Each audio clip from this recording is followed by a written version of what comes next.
I hate to break up the fellowship.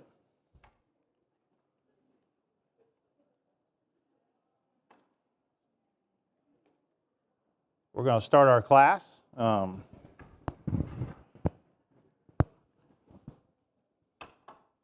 don't want to go too short because, then the teachers get left with the kids for like the full hour. And don't do that. So I try to. But then we also like to have that time to kind of chat and fellowship, which is good as well. So, okay, Genesis. We are in the book of Genesis, chapter 23, working our way through the book of Genesis here in the first quarter of our year. And so we are studying. So last time we were together, we looked at, of course, Abraham has had this promise that's been 25 years in the making, where God has promised him that he is going to have a son. And there's going to be this great blessing there that's going to come from this. Obviously, not only will he have descendants that will be as numerous as the stars in the sky or the sands on the shore, but this through this offspring, through Isaac, through his family, all nations would be blessed. So there's going to be a blessing that wasn't just for Abraham and the nation that would come from him, but there would be a blessing to all nations. And of course, this is really looking down the line towards, obviously, Jesus, right? We know that Jesus would come. He would come through the lineage of Abraham and the Israelite people, the Israelite nation. And so eventually we would see Jesus come into the world. And Jesus would be the one that would be a blessing to all nations. And as we mentioned this morning, and John 3:16 kind of captures that, doesn't it? God so loved the world, everyone, all nations, all people, that He gave His only begotten Son. And so what Jesus did, He didn't just do for one nation or for one group of people, but He did for everyone. And I don't know that Abraham completely or fully understood exactly what that would mean, all the way fast forwarding to the time of Jesus being here and even beyond. But he was faithful. And that's one of the reasons why Abraham was chosen, as someone who would be faithful, who would do what God asked him to do. And so it's important for us to think about that as we go through our life. God may not ask you to have a child when you're 100 years old. Okay, take a deep breath on that one. He may not ask you to do some of the things that we read about and that He asked some folks to do, and maybe in the New Testament or the Old Testament or whatever it may be, right? But whatever God asks of you, whatever He wants from you, whatever He needs from you in your life, just be willing to do that. Just be faithful to Him. Be willing to yield your life to His will. We're studying Peter in our CIA classes, and it's been great. I hope you've enjoyed all that. By the way, we're into part 2. Last week was our first week of part 2, so make sure you catch all the part 2s of those classes. But in studying Peter, one of the things that my class, Mitch and I are doing, Peter's calling. And one of the things you see in the very beginning is Andrew is the first one that meets Jesus. John points him to Jesus, and Andrew meets him, and then Andrew goes and he finds his brother Peter, right? And when you think about Andrew and Peter, they were brothers, they were both apostles, but that's kind of from there, the similarities end, and they kind of took a different path. Peter, we know, did a lot for the Lord. Peter preached that first gospel sermon in Acts chapter 2. Peter was one who did a lot of preaching and teaching, and he wrote a couple of books of the New Testament. And, we think a lot of the things that Peter did. And then when you look at Andrew, well, Andrew's claim to fame was, he brought people to Jesus. That's what he did, right? You don't really read about any famous sermons that Andrew preached or any books of the Bible that Andrew wrote, but it doesn't mean that Andrew wasn't serving God and doing God's will. And so wherever we find ourselves, whatever we're doing, we need to make sure that we're trying to serve God and we're trying to do His will. God may not ask you to do what He asked someone like Abraham to do, but whatever God wants you to do in your life, whatever it is that God sets before you, just do your best and be faithful to Him and serve Him. And I think that you do that, you'll be well-pleasing to Him. So they've had Isaac now, their child, and so remember Isaac had gotten a little bit older, and God comes to Abraham and He says, I need you to take your son Isaac, the son that you waited 25 years to have, that maybe at times you didn't think was going to happen, and I need you to take him and I need you to go sacrifice him. And you might think that, conventional wisdom would say, I don't know about that, right? It doesn't seem like the plan. But that's not what Abraham did. Could have done what Jonah did. When God asked Jonah to go and preach to the people at Nineveh, what did Jonah do? He went the other direction, right? I'm not doing that. I'm going the other way. Abraham could have said, all right, Isaac, we got to get out of here, buddy. We got to go find a cave to hide out in for a few years. He didn't do that. He did exactly what God asked him to do. And he didn't know how God was going to operate or what God was. He just trusted God.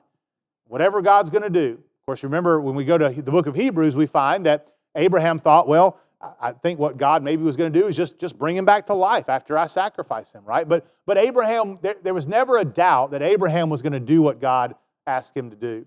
And of course, God stops him right before he offers that sacrifice of his son. He provides a ram that's caught in the bushes over there, and that ends up being the sacrifice. And of course, the statement was made, now I know, Abraham, I know for sure that you won't withhold anything from me. You won't even withhold your son. And we didn't get really too much into this because of time, but there's that likeness between Isaac and what was happening here and Jesus, God's own son. And that God would not spare his own son. That he was willing to give his own son because that's how much he loved us. And so we see that there in Genesis chapter 22. In Genesis chapter 23, we come to the end of Sarah's life. And it's kind of one of those stories you think about, Abraham and Sarah, they've been together for a long time. Whenever you talk about someone who, spent their life with someone else, has been with them, been with that person longer than they've been apart from that person, you kind of forget what life was like before them, don't you? And Abraham and Sarah, they were married, and now it comes to the end of Sarah's life. Now Sarah lived 127 years, Genesis chapter 23. These were the years of the life of Sarah. Sarah died in Kiriath Arba, that is Hebron, in the land of Canaan. And Abraham came in to mourn for Sarah and to weep for her. Then Abraham rose in the morning, and from mourning before his dead, and spoke to the sons of Heth, saying, I'm a stranger and a foreign resident among you. Give me a burial site among you, so that I may bury my dead out of my sight. The sons of Heth answered Abraham, saying to him, Hear us, my Lord. You are a mighty prince among us. Bury your dead in the choicest of our graves. None of us will refuse you his grave for burying your dead. Now, maybe I don't know if this strikes you the way that it strikes me, but one of the things when God made the promises to Abraham that he made, if you remember, one of the things that God said to Abraham was he said he was going to make his name great. And I think you see that again here.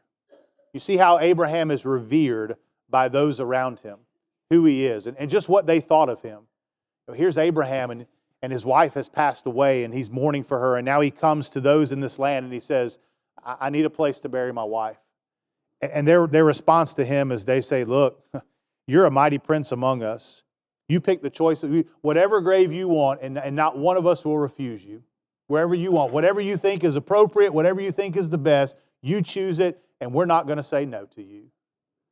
Notice what Abraham does in verse 7. Abraham stood up, he bowed to the people of the land, the sons of Heth, and he spoke with them, saying, If you're willing to let me bury my dead out of my sight, listen to me and plead with Ephron, the son of Zohar, for me, that he will give me the cave of Machpelah, which he owns, which is at the end of his field, for the full price. Let him give it to me in your presence for a burial site. So in other words, Abraham was not going to take anything from the people. He wanted to do the right thing. And he was offering to buy it. He said, you speak to him for me. Ask him if he'll do that. I'll give him the full price for it. I'm not trying to strike a bargain or a deal. I'll give him exactly whatever it's worth.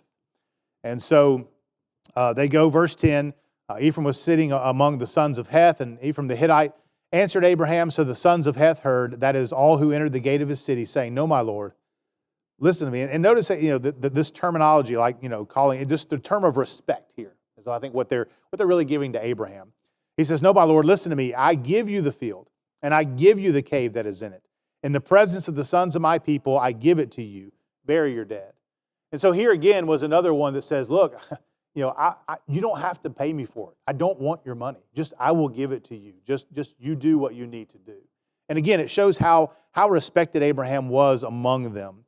Verse 12, Abraham bowed before the people of the land, but he spoke to Ephraim so that the people of the land heard, saying, If you will only please listen to me, I will give the price of the field. Accept it from me so that I may bury my dead there. And Ephraim answered Abraham and said to him, My Lord, listen to me. A plot of land worth 400 shekels of silver, what is that between me and you? So bury your dead. In other words, I'm not worried about that. But yet, Abraham was going to do the right thing. Verse 16, Abraham listened to Ephraim. Abraham weighed out for Ephraim the silver which he had named in the presence of the sons of Heth, 400 shekels of silver, currency acceptable to a merchant. So Ephraim's field, which was in Machpelah, which faced Mamre, the field, and the cave which was in it, and all the trees which were in that field were within all the confines of its border, were deeded over to Abraham as a possession in the presence of the sons of Heth before all who entered the gate of his city. And after this, Abraham buried his wife Sarah in the cave of the field of Machpelah, facing Mamre, that is in Hebron, in the land of Canaan. So the field and the cave that was in it were deeded over to Abraham for a burial site by the sons of Heth. So, you think about this story, and you think about the respect that they had for Abraham and who he was, but also the fact that Abraham wanted to do the right thing. Even in a time when Abraham was grieving, even in a time when Abraham had lost his wife and probably was a little bit out of sorts, so to speak, still Abraham wanted to do the right thing. And I think that is part of the reason why these individuals that lived there in that land had such respect for Abraham, because of who Abraham was, right? And so I think it's a good lesson for us that not only are we trying to do what God asks us to do, to be the kind of person to be faithful before God, but we also want to be faithful in front of others as well. That we want to let others know that this is who we are. There may be times in our life where people in the world might want to accuse us of something or say this or say that, right? We can't control the false accusations that maybe they want to bring up or whatever, but what we can control is the fact that we live in front of them in such a way that no one would take that seriously. In other words, if someone says something like that, the people that know you say, that's not that person. I don't think that that's true, because that's not who that person is. And so they knew Abraham, and they knew who he was. And so we see here where he loses his wife there. But in chapter 24, his son Isaac, right, the son of promise there, he was still not married. And obviously, if you're Abraham, right, you wait all that time, God makes that promise, you finally have that son, and he becomes that heir, right, the one who this great nation is going to come through. But there's a problem, because now here's Isaac, and he's getting older, and he doesn't have a wife yet, right?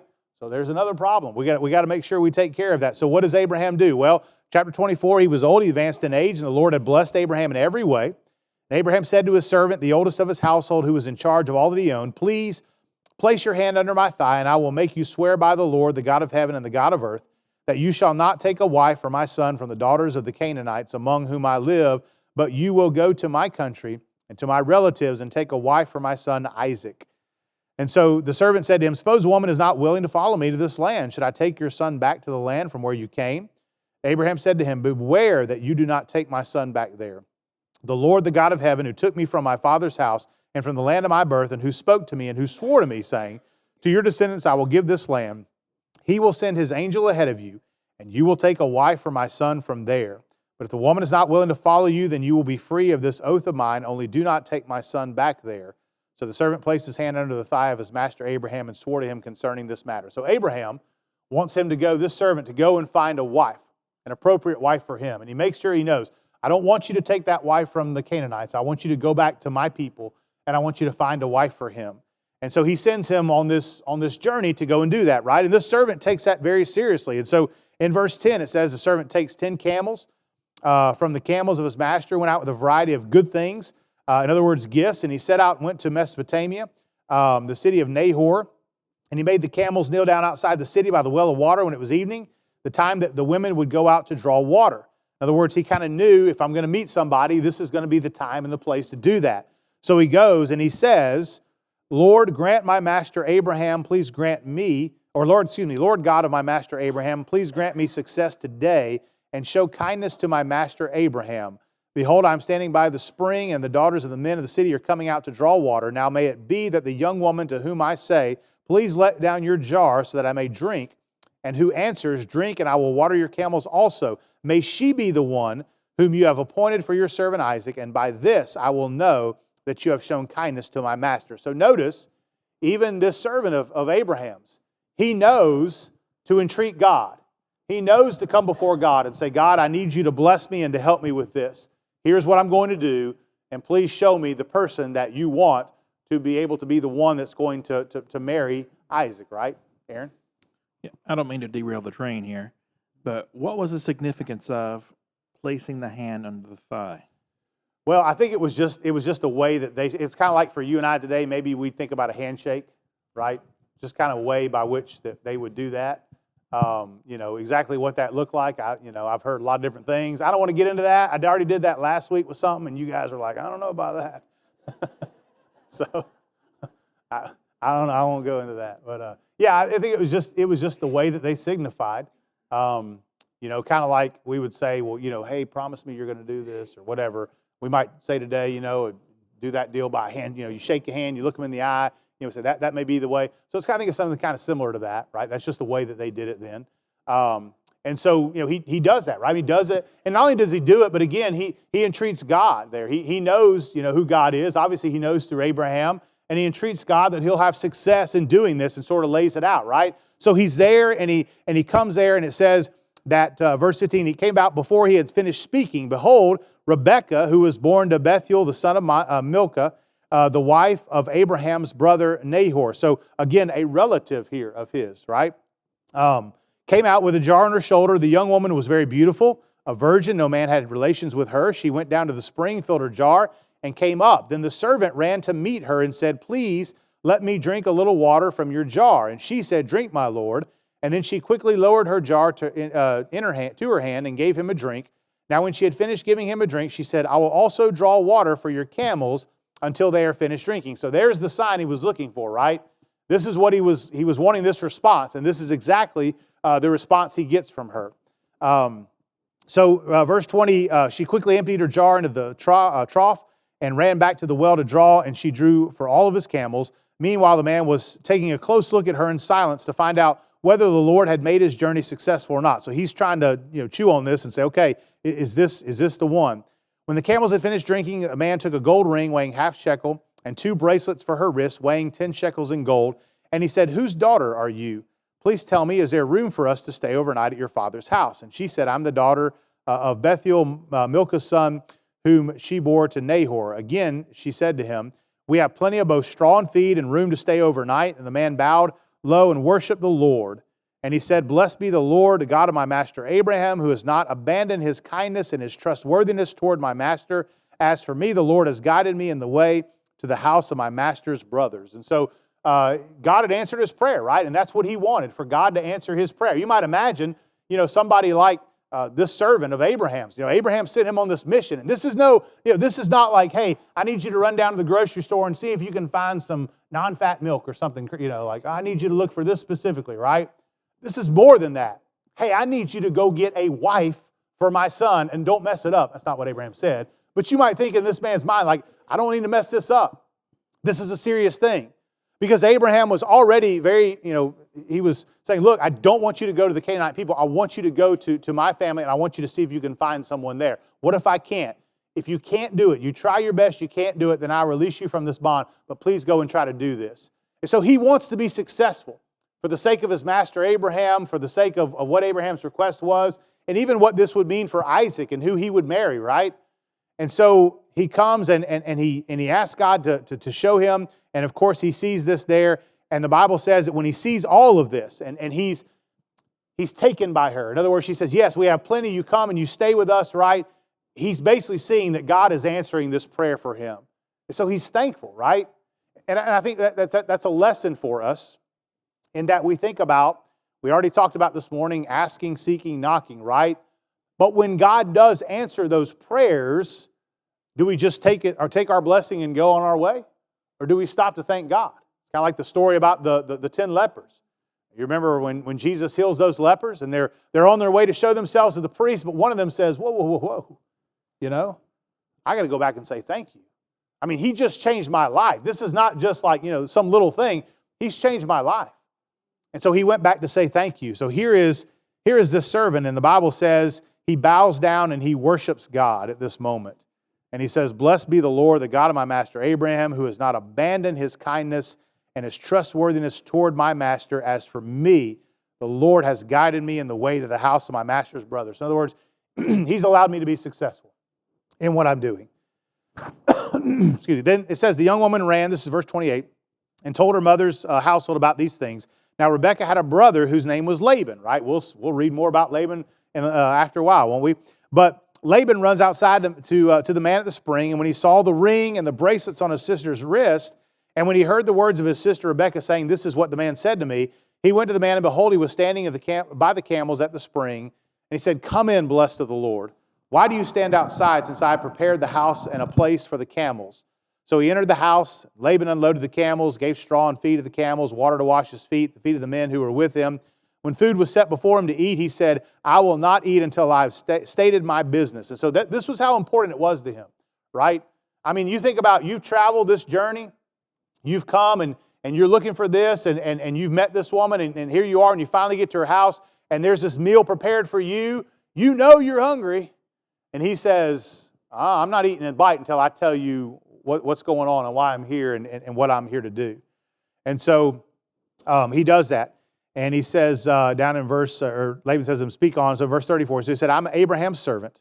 The Lord has greatly blessed my master so that he has become rich, and he has given him flocks and herds and silver and gold and servants and slave women and camels and donkeys. Now my master's wife Sarah bore a son to my master in her old age, and he has given him all that he has. My master made me swear, saying, you shall not take a wife for my son from the daughters of the Canaanites, in whose land I live, but you shall go to my father's house, and to my relatives to take a wife for my son. I said to my master, suppose the woman does not follow me, and he said, the Lord before whom I have walked will send his angel with you to make your journey successful, and you will take a wife for my son and my relatives, from my relatives and from my father's house. Then you will be free from my oath when you come to my relatives, and if they do not give her to you, you will be free from my oath. So I came today to the spring, said, Lord God of my master, if now you will make my journey on which I have been going successful, behold, I am standing by the spring, and may it be that the young unmarried woman who comes out to draw water, and to whom I say, please let me drink a little water from your jar. And she says to me, you drink, and I will also draw for your camels. Let her be the woman whom the Lord has appointed for my master's son. Before I had finished speaking in my heart, behold, Rebekah came out with her jar on her shoulder, went down to the spring and drew water, and I said to her, please let me drink. She quickly lowered her jar from her shoulder, said, drink, and I will water your camels also. So I drank. She watered the camels also. Then I asked her and said, whose daughter are you? She said, the daughter of Bethuel, Nahor's son, whom Milcah born to him. And I put the ring on her nose, the bracelets on her wrist. I bowed low and worshiped the Lord, and blessed the Lord, the God of my master Abraham, who had guided me in the right way to take the daughter of my master's brother for his son. So now, if you are going to deal kindly and truthfully with my master, tell me. And if not, tell me now, so that I may turn to the right or to the left. In other words, all this has worked out so far. Everything's aligned, everything that I've asked for, everything my master asked for. I prayed God, he blessed me. Everything that I asked him was going to happen is exactly what happened. And here I am in front of you, but I want you to tell me right now, okay? He says, if you're going to do this thing or not. If not, tell me, so I can either turn to the right hand or to the left. So Laban answers, verse 50. Bethuel replied, the matter has come from the Lord, so we cannot speak to you bad or good. Here is Rebekah before you. Take her and go, and let her be the wife of your master's son, as the Lord has spoken. You notice something kind of odd about this? They took his word. If this comes from the Lord, if this is what the Lord said, who are we to stop it? Okay? And it's kind of a refreshing response, isn't it? If this comes from the Lord, then, we can't speak bad or good to you. Here she is. You take her and go, and you let her be the wife of your master's son, just as the Lord has spoken. So, in other words, they wanted to do God's will. That's what they were in tune with, right? So when Abraham's servant heard their words, he bowed himself to the ground before the Lord. And the servant brought out articles of silver and gold and garments and gave them to Rebekah. He also gave precious things to her brother and her mother. Then he and the men who were with him ate and drank, spent the night. When they got up in the morning, he said, send me away to my master. But her brother and mother said, let the young woman stay with us a few days. Say 10, and afterwards she may go. So in other words, hey, let's just stay here for a little bit, Let us hang out some. However, he said to him, verse 46, do not delay me. Since the Lord has prospered my way, send me away so that I may go to my master. And they said, we will call the young woman and ask her. They called Rebekah and said to her, will you go with this man? And she said, I will go. And they sent away their sister Rebekah and her nurse with Abraham's servant and his men. And they blessed Rebekah and said to her, may you, our sister, become thousands of 10,000s. May your descendants possess the gate of those who hate them. Rebekah got up with her female attendants, and they mounted the camels and followed the man. So the servant took Rebekah and departed. So he had done what he was sent to do, right?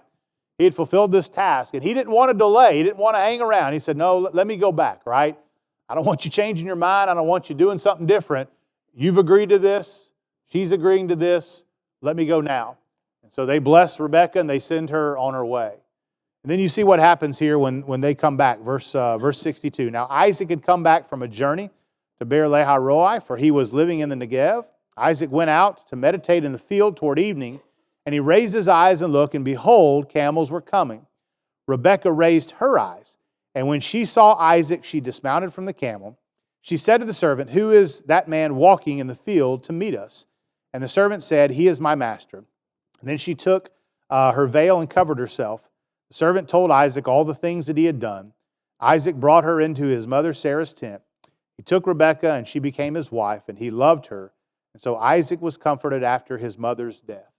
So, you think about this story here, and I think one of the things that stands out kind of here towards the end to me is, she comes, and Isaac's there in the field, and she sees him, and she dismounts from the camel, and, when she finds out who it is, she veils herself, and Isaac comes, and the servant kind of tells him about what happened and the journey and all of that. But then notice what happens. It says, Isaac, he brings her into his mother Sarah's tent. He took Rebekah. She became his wife, and he loved her. You think about that's an interesting kind of concept because we think of love in the opposite way, right? In other words, we kind of flip that. We say, well, you meet the person and, maybe you get to know them, or maybe it's love at first sight, or, but we kind of think of it the other way around. The Bible says here that, here's the servant of Abraham, and he says, look, I just need you to go and find a wife from this group. And so he goes and he meets somebody, and by the way, sight unseen, right? It's not as though Isaac was back with the app there, or whatever, the dating app, switching, swapping, whatever he's doing. None of that. Sight unseen. He brings Rebekah back, and she meets him, and he takes her as his wife. And notice it says, and he loved her. As far as the world is concerned, I think we've misunderstood what love really is. We think love is just a feeling or an emotion, right? That's why sometimes, couples get to a point where they say, oh, we've just fallen out of love with each other. What does that mean? Well, I don't have the same butterflies that I used to have. Well, yeah, that's kind of the way it works. But that doesn't mean you don't love them. Love is a choice, ultimately, isn't it? You think about what Jesus says in Matthew chapter 5 when he tells us that we're to love our enemies. Anybody got any enemies? Any ops? That's the cool term, right? That's the new term. You got enemies? How do you feel about your enemies? You get all giggly inside when you see them? Do you get nervous? Don't know what to say when they're around? Stutter over yourself? That's not how we feel about them, right? We don't have those butterflies or that, our heart doesn't flutter when we think about them. But Jesus says you love them. What does that mean? That means I have to make a conscious choice and effort that I'm going to love them. Or what we talked about this morning, love your neighbor as yourself, right? Remember there was someone who asked you, well, who is my neighbor? And he tells this story about the Good Samaritan, the Samaritan man who was an enemy of the Jews, and yet he sees this Jewish man on the side of the road left for dead. And the Bible says he's the one that tends to this man and ministers to him and gets him and takes him to the inn and takes care of him and sort of brings him back to health and life and even gives up his own expenses to be able to do that for that man. And the lesson there was our neighbor is anybody that we come in contact with. It's not just the person who's the same nationality that we are or who lives in the same neighborhood that we do or who's from the same city or state or whatever. That's not just who our neighbor is. Our neighbor is anybody that we come in contact with. And we have a responsibility to love our neighbor as ourselves. That is a choice that you make. When you say, I am going to love my neighbor. My neighbor may not always treat me right, but I'm going to love my neighbor. My neighbor may not always do right by me, but I'm going to love my neighbor. The Bible says that this servant finds Rebekah and he brings her to Isaac, and Isaac loves her. So he made that choice and that decision. Now, no doubt, she was, I'm sure, beautiful, and I'm sure there was, some of that there, but the fact is that when that sort of ran out, right, when those butterflies kind of went away, it didn't mean that he stopped loving her, didn't love her anymore. He still continued to love her because he had made a choice, a decision that he was going to love her. And that's what we do. We make a decision that we're going to love others. Whoever that person may be, whether it's just my neighbor, whether it's my spouse, whoever it may be, that I make that decision, that choice that I am going to love them. And it's not conditional based upon how they treat me or what they do to me.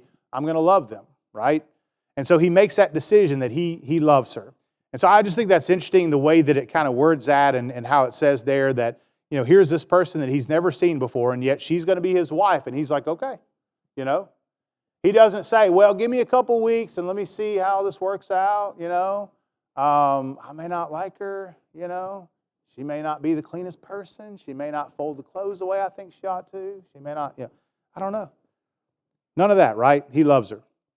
And says that Isaac was comforted after his mother's death. And so now, here's Isaac, and he now is married. And of course, that promise that's made is that promise that can carry on due to that. Now, chapter 25 gives us, and we won't kind of go through everything here, but Abraham takes another wife.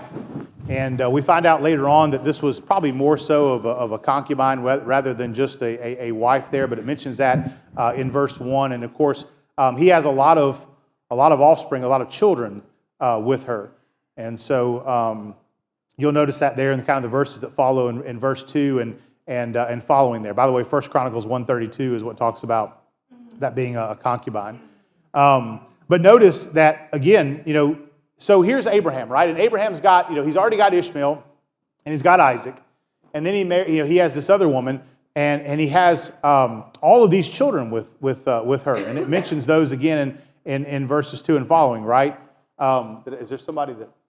Okay, sorry, go ahead. Who has it? A little point or story about reality.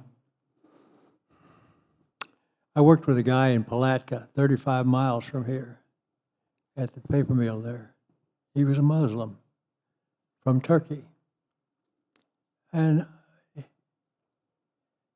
his marriage was an arranged marriage when he was in Turkey. And he and I were talking. By the way, he was the head of the Muslim community down there. But he and I were talking one day, and somehow he wanted to mention this to me, that his wife came to him recently from the talk. I won't mention his name. She said, I need to talk to you about something. He said, what's that? He said, I'm getting on in age, and I think you need to take another wife. And she didn't say, divorce me. The Muslims would allow 2 wives. And she said, think about it. That was her coming to him. And he thought about it a while, and I think he realized that was just too much for him to. She was setting him up. And he turned her down. But that happens around the world. Yeah. I mean, there are certain, whether it's religions or cultures or whatever, that still may still be the case. So yeah, Sarah has died, and he takes another wife. She has all these children, but notice in verse 5. Now Abraham gave all that he had to Isaac. But to the sons of his concubines, right, mentioned already, Abraham gave gifts while he was still living and sent them away from his son Isaac eastward to the land of the east. And so notice here that, again, Isaac is the one, right? He's always been the one. And so, he gives whatever inheritance there is or whatever, all of that goes to Isaac, okay? So Abraham dies at 175 years old in verse 7. He dies, it says that he's gathered to his people. And he is buried there, verse 9, in the same place where Sarah was buried as well, there in that cave of Machpelah there that he had bought and he had purchased. And so he was born there. And then the Bible goes on to tell us that God continues to bless his son Isaac there. And you see that down in verse 10, or verse 11, that he continues to bless Isaac. And of course, Isaac's going to continue as our story does. Verses 12 and kind of following there, talk about the descendants of Ishmael. We talked about Ishmael, of course, that was born through Hagar. God had promised also some blessings to him, and God was going to see to that as well. He wasn't just ignoring Ishmael and all of that, right? So God would take care of him, and that's listed up as well. So it's important we get down to verse 19 of chapter 25, and our goal is through chapter 26 today. But look down at verse 19 of chapter 25. Now, these are the records of the generations of Isaac, Abraham's son. Abraham fathered Isaac, and Isaac was 40 years old when he took Rebekah, the daughter of Bethuel. And then it goes down, verse 21. Isaac prayed to the Lord on behalf of his wife because she was unable to have children, and the Lord answered him. And his wife Rebekah conceived. But the children struggled together within her. And she said, if it is so, why am I in this condition? So she went to inquire of the Lord. And the Lord said to her, 2 nations are in your womb, and 2 peoples will be separated from your body. And one people will be stronger than the other, and the older will serve the younger.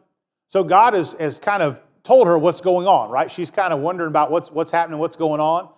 There was no sonogram back then, right? She couldn't see that there was 2 children that were inside of her that were struggling, right? And so God kind of explains this is what's going on, and this is what's happening, and this is what this means.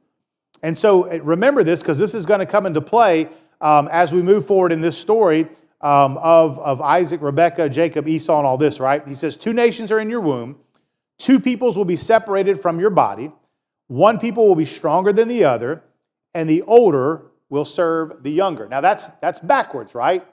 Because generally, the younger is who would serve the older, right? That the oldest child would be the one that kind of get all the blessings and everything like that, right? But God says the older will serve the younger. In other words, the younger will be the greater of the 2.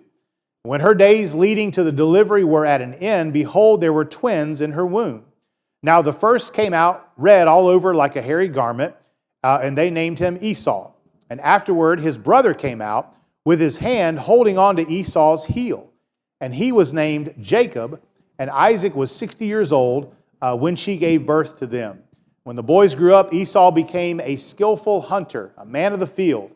But Jacob was a civilized man, living in tents. So he wore a suit and tie all the time and had a briefcase. But they were different, right? I mean, no different than you think about like Cain and Abel. They were different, right? One was dealt with flocks and herds. The other was tiller of the ground, right? They're just different. So here we see the difference there. Esau was the skillful hunter. He was a man of the field. But Jacob was not like that. He dwelt in tents. Now Isaac loved Esau because he had a taste for game. But Rebekah loved Jacob. When Jacob had cooked a stew one day, Esau came in from the field and he was exhausted.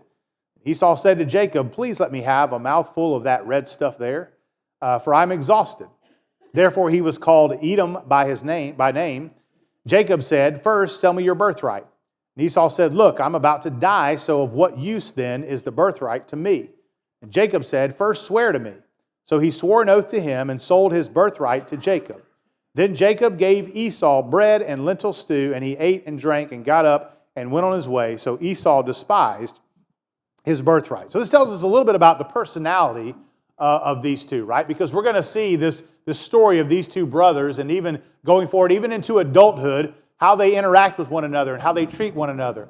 But you kind of see it early on, right? Esau's this, he's the hunter, he's the one that's out there in the field and he's hunting and all that. He's got those skills, right?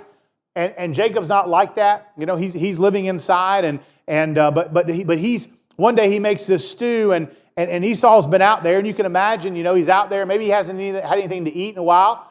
Maybe it's more one of those cases where, like, if I don't catch something and kill something, I'm not eating. And so who knows how long it had been, but not only is he hungry, but he's very tired. He's worn out. And maybe he gets like we get a little bit of times. He starts to get kind of shaky and, doesn't feel too well, and he thinks, oh no, this is not good. And so he comes in and he sees that he's made this, and so he says to him, let me have some of that. And I'm paraphrasing there, obviously, but it says, Jacob says, first sell me your birthright. So Jacob kind of takes advantage of his brother's, predicament here, doesn't he? He says, first sell me your birthright. And Esau said, look, I'm about to die. So what use then is the birthright to me? In other words, you kind of get the idea that maybe Esau was maybe a tad bit dramatic in this point. Maybe he really felt that way. I don't know. But he says, look, I'm about to die. This birthright's not going to do me any good if I'm dead.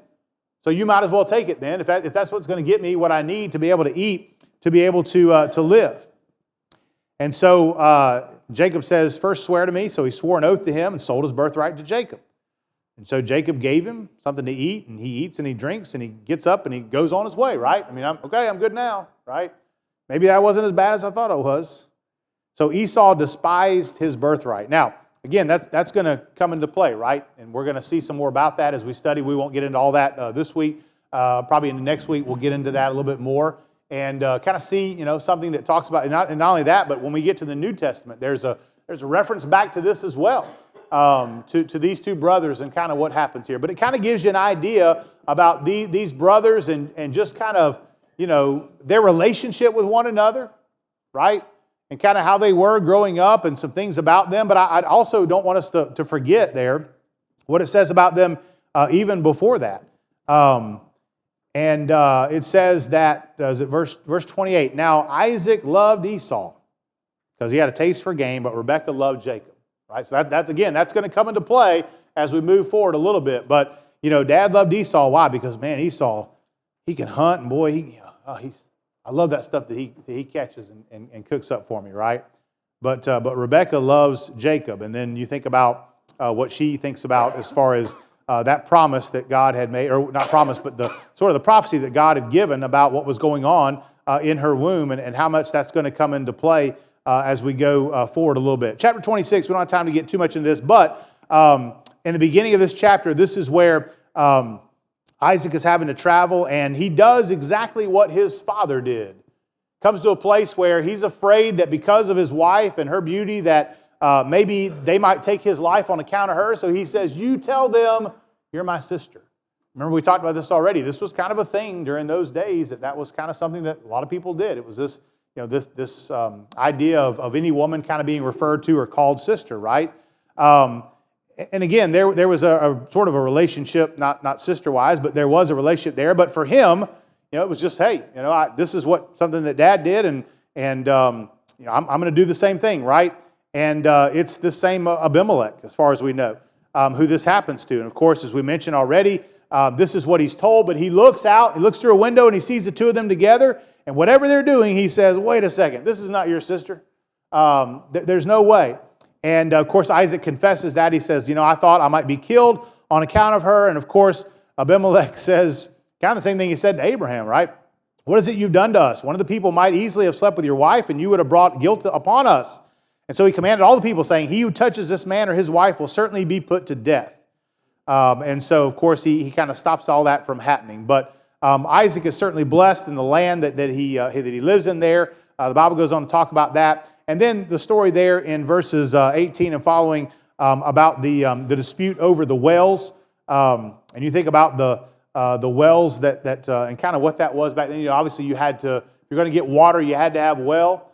You use your well, or if you use someone else's well, you would have had to have their permission. I guess it's kind of like maybe somebody coming into your yard and tapping into your electricity or something like that. And you say, hey, I got to pay for that. That's mine. And so there's this dispute over the wells there. And we, again, don't really have time to get into all of that. When we pick up next week, we'll look back in chapter 27. We'll pick up and we'll look at a little bit more about the story of Jacob and Esau and exactly what happens there. And hopefully kind of glean some things from that. So I know the bell's probably close to ringing, about a minute away from ringing. So we're going to kind of dismiss 45 seconds early unless someone's got something.